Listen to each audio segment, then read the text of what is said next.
Hi skaters, Natasha here, sports dietitian. Let's talk about cold weather nutrition.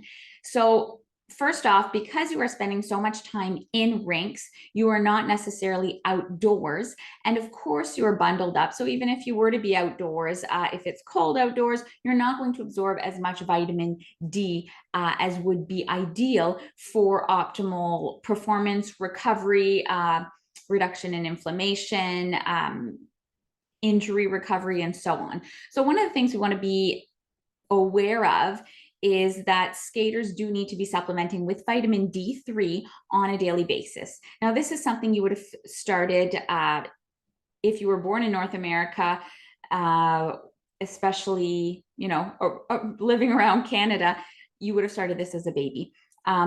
But a lot of the times we end up stopping that supplementation. Maybe we run out of a bottle, maybe we don't think of doing it, and it falls out of our routine. So get that back into your routine, supplement with vitamin D3. We cannot get enough of it from our food. And so if you're taking, for example, depending on what the age range is, your needs may vary between 500 international units all the way up to 1,000 to 2,000 international units a day. But in general, for prepubescent skaters, we'd be looking at about 500 international units daily, which can come in supplement form. Drops, the pills that you swallow as well, gummies. And then you've got the older athletes post-puberty, which would need, we'd start at about 1,000 international units daily. We don't want to overdo this. It is possible to have too much.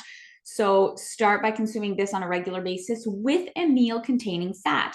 Vitamin D is a liposoluble meal. It's a meal that is absorbed in the fat that we eat. So you want to make sure that you're consuming fat with it.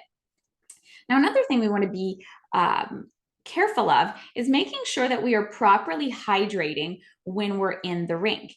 Now, as a former skater, I know that when you're practicing your programs and such, you can get very warm and you may not notice that you're not drinking as much as you should, or you may go over to your water bottle and it's freezing. It's very cold. It's even icy at times, and that may reduce your overall consumption of liquid.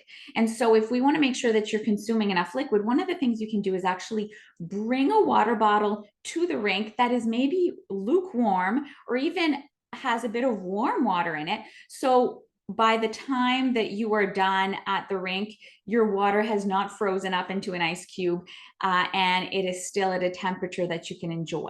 You can also bring broth or soup in a thermos in the dressing room. So especially if you're coaching between times, your ice times, you might be coaching a younger group and you may start getting a little cold, especially if you sweat while you were practicing your program, and then maybe you've got a coach and then you've got another ice time. You could be sipping on broth, something like that, to warm you up. Obviously, you'd want to change out of any sweaty clothes so that your core body temperature can stay nice and warm as well. Remember, nutrition is a science, not an opinion, and stay warm.